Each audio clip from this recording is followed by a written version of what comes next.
from Hail to the Thief, Radiohead, and Sit Down, Stand Up. And joining me now to field some listeners' questions, one or two of my own, are Philip and Colin. Thanks for dropping by. Thank you for having us. Being part of the Six Music Selector, being the Six Music Selectors, as it were. Are you fond of that track, Sit Down, Stand Up? I saw you play a fine version of it at Earl's Court as part of the tour. Yeah, it's gone through many incarnations, actually. That was the song which... I suppose went on the biggest trip of the entire recording, really, because it was something that was in when we were rehearsing, doing all the production rehearsals. We really couldn't get an angle on it. We tried lots of different approaches, and it wasn't until we actually fixed on a sound, on a sequence from that Johnny wrote on his AS, that something started really coming together there, and then it developed when we went out and played live. Then again when we went into record, it was all processed. So it just really went through all these different guises, really, and then actually having to try and relearn that to play live. It's been a song for all seasons. Rhythmically, how would you describe it? A friend of mine said it was ambient bossa nova building to mind-blowing uber bossa nova. They're still a friend? Would you agree or not with that? I don't know. It's difficult to sum it up anyway. Drum and mace. Drum and mace. Like those old corner shops, do you remember? Like, it's not the actual spray. What about the overview of 2003 for you? What with the new record coming out and then with it culminating with the big tour? Has it been good for you, Colin? It's been good. It's been about 8 months. We did a big circle. We started in Dublin, I guess, in May, and we ended in Dublin was it Thursday night? It was, wasn't it? On a Thursday night at the beginning of December, and so it was a big circle. It gave everyone a bit of tour vertigo to have the bus drop you off in exactly the same hotel outside, like from 8 months previously. But it was great. And right slap bang in the middle, you had the Saturday at Glastonbury, which was sort of set up for you, wasn't it? As in, coming on the Saturday night after Flaming Lips, but you scored. You played a blinder and scored all the same, to use a sporty analogy, very clumsy one. Fond memories of that particular show? Very good memories of it, really. We played in '97, and our experience this time was the complete opposite, really. I mean, that weekend we played in '97, it was, the elements weren't really with us. It was the weekend of the mud and the endless rain, and in terms of weather, it's complete opposite this time. And I think that spread out through the festival. The festival had this very, for want of a better term, loved up feel to it, and I think it's definitely our performance was more in line with that.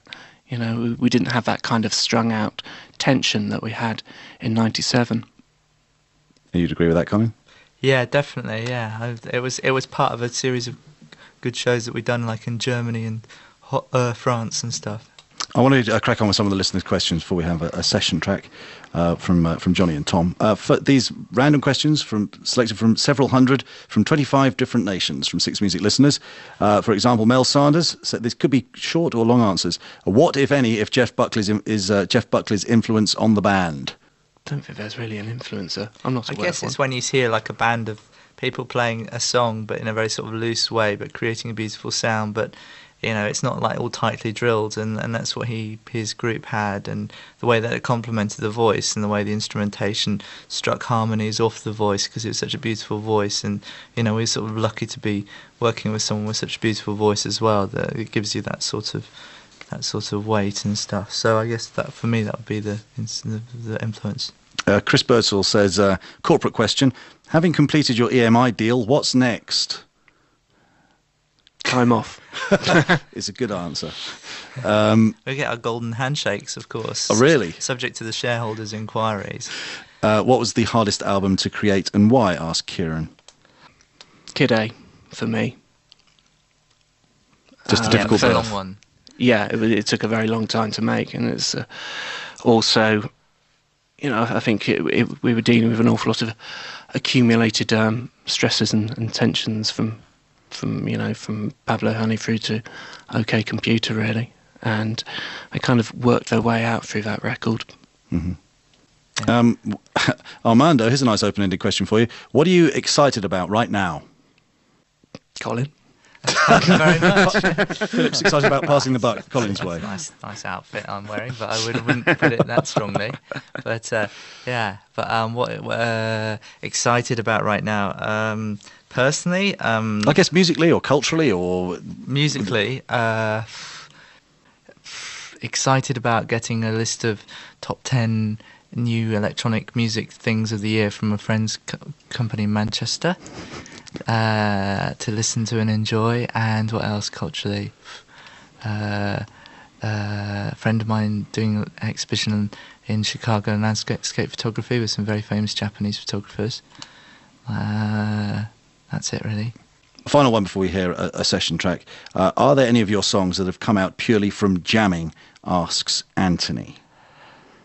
The one that springs to mind is Dollars and Cents. That was when we were in Copenhagen at the beginning of recording Kid A. And although we didn't realise it at the time, quite a lot came out of that session, which ended up on the record. But that was... the whole idea of the beginning of those sessions was to actually loosen things up for ourselves. And so we did. It shows in the playing, there was something that happened. Not that we realised at the time, like you said. No. But, and we just took the loop from that and built it up from there. Who would make a decision during the course of that? If that has come together and loosely as a jam and rehearsal, who is actually going to be the one who might say, we might have something there? Do you collectively arrive at that decision?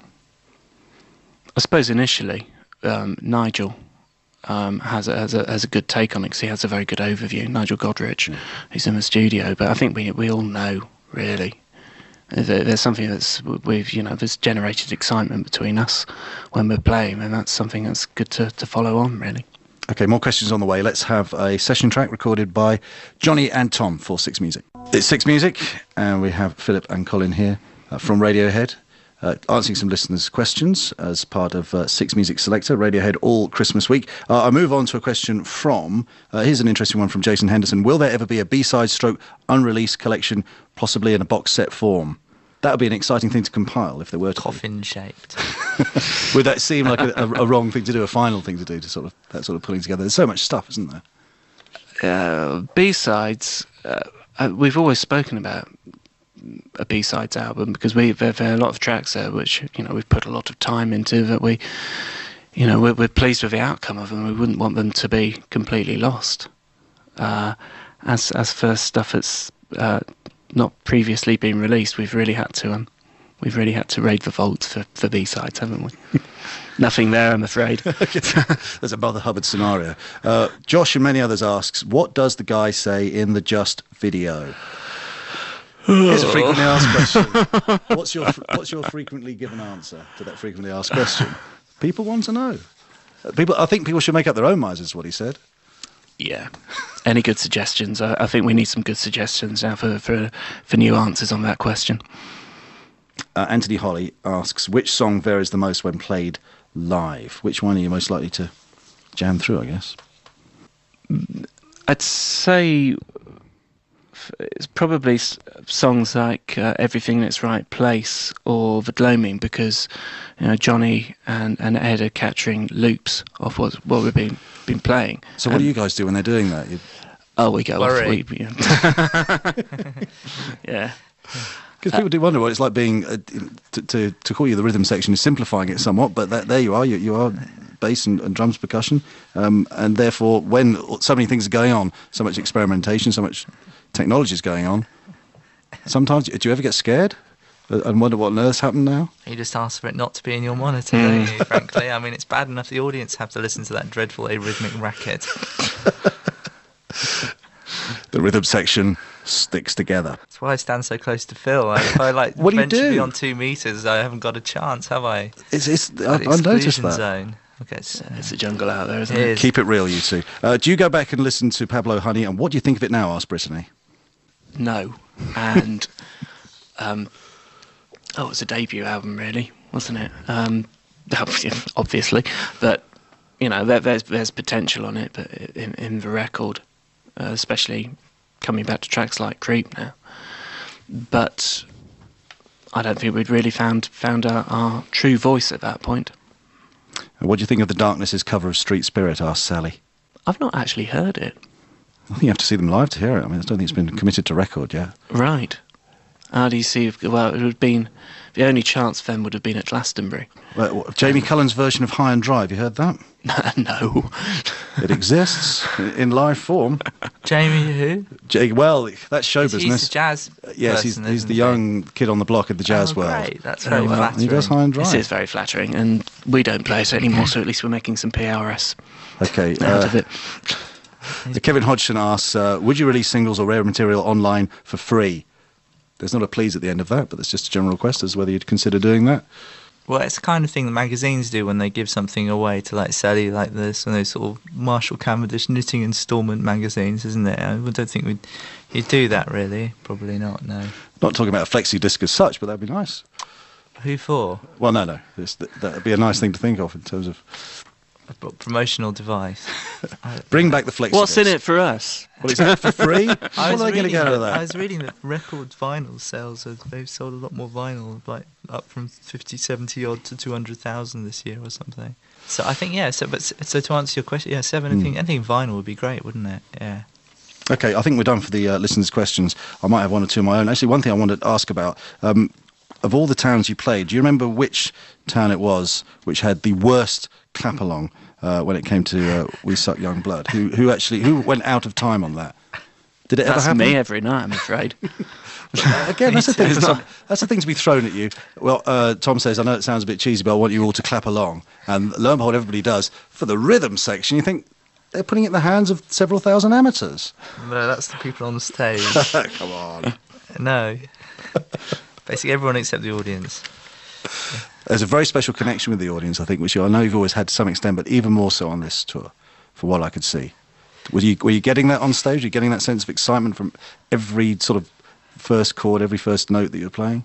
Yes, admittedly, some nights more than others, but I mean, it has been, a wonderful sight to see every night, really. It's been a lot of warmth. Yeah. It's been great, especially like Newcastle was really good, and Scotland was brilliant, and Dublin was really good. It was all really good. And on stage as well, without wishing to put the mockers on it. I'd rarely seen a band look so happy with each other and themselves. Yeah. We've been practicing that one. We dig deep. Well, more power to you. We'll hear your contributions throughout the week here on Six Music. But for now, for fielding those questions, thanks to Colin and thanks to Philip. Thank you. And here are Johnny and Tom once again in session for us.